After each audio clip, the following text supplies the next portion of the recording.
After a brutal civil war over secessionist rebellion.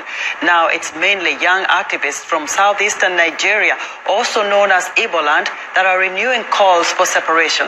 Africa 54's Paul Ndiho has more.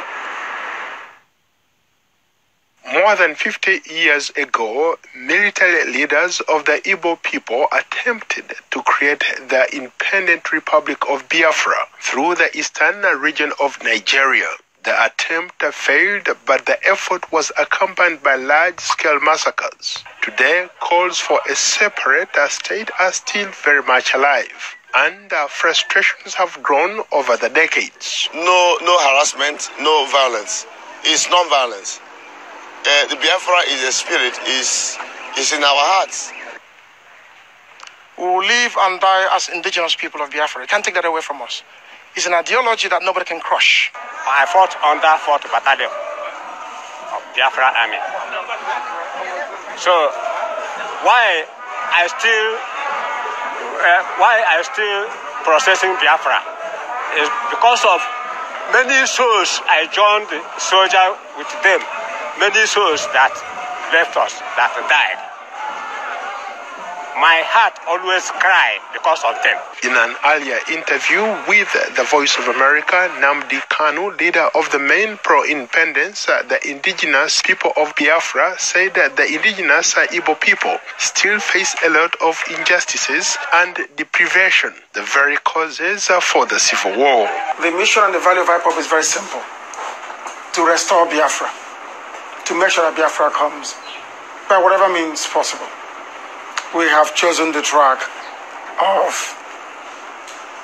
peaceful agitation, non-violence, persuasion, logic, reason, argument.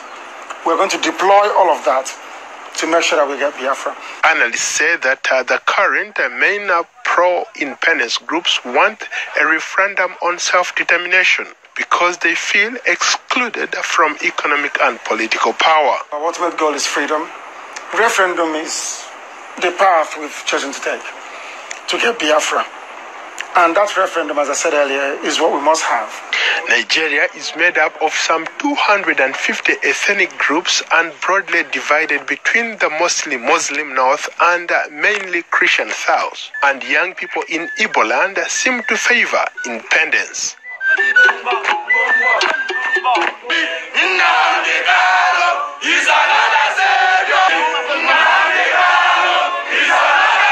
But the government of Nigeria denies those claims. The self-proclaimed Republic of Biafra only existed for nearly 3 years, from May 1967 until January 1970.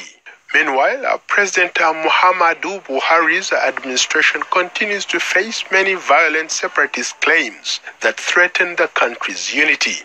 The Boko Haram terrorist group in the northeastern part of the country is still seeking to create a hardline Islamic state. While in the oil-producing Niger Delta, some rebels are continuing to cause havoc.